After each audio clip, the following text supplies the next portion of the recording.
Iran में अल कुदस rally दौरान Israeli हमलिਆਂ ਵਿੱਚ एक खातून शहीद हो गई।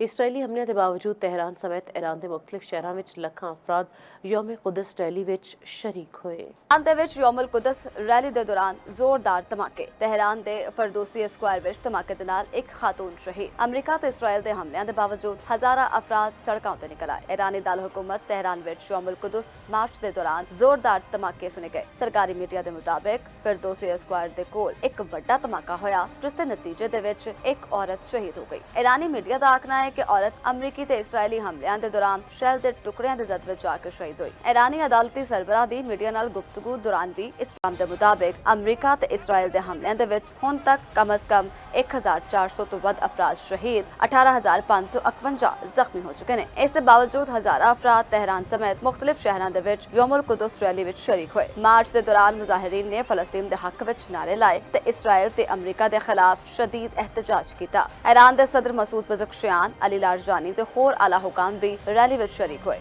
ਅਲੀ ਲਾਰਜਾਨੀ ਦਾ ਆਖਣਾ ਸੀ ਕਿ ਇਸਰਾਈਲ ਦੀ ਜਾਨਿਬ ਤੋਂ ਯੌਮ ਕੁਦਸ ਦੇ ਦਿਨ ਹਮਲੇ ਦੁਸ਼ਮਣ ਦੀ ਬੌਖਲਾਹਟ ਦਾ ਸਬੂਤ ਨੇ। ईरानी ਵਜ਼ੀਰ ਖਾਰਜਾ ਅਬਾਸ ਅਰਾਕਚੀ ਨੇ ਆਖਿਆ, ਅਮਰੀਕੀ ਤੇ ਇਸਰਾਈਲੀ ਹਮਲਿਆਂ ਦੇ ਬਾਵਜੂਦ ईरानी ਆਵਾਮ ਦੀ ਮੁਜ਼ਾਹਮਤ ਬਰਕਰਾਰ ਹੈ ਤੇ ਦੁਸ਼ਮਣ ਨੂੰ ਬਲਾਖਰ ईरानी ਕੌਮ ਦੀ ਤਾਕਤ ਨੂੰ ਤਸਲੀਮ ਕਰਨਾ ਪਵੇ।